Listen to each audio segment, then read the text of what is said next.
Seryoso ya, Congressman Pogi Lasatin, napuntiriyan la rin taong papakalat bomb threat kareng eskwela. Ay ni-report ng Patricia Mamang.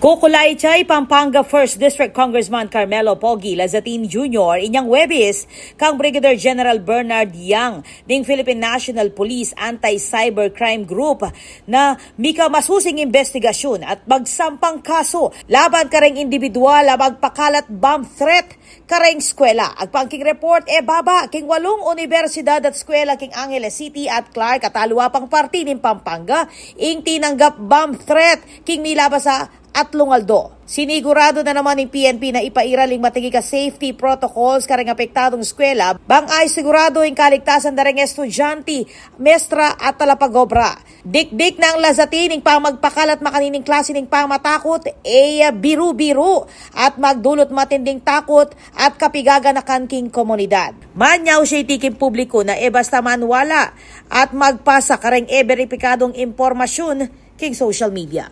Ako po, Patricia Mamangon para king News Force Pampanga, Balitang Totoo king Balen, Susuyo.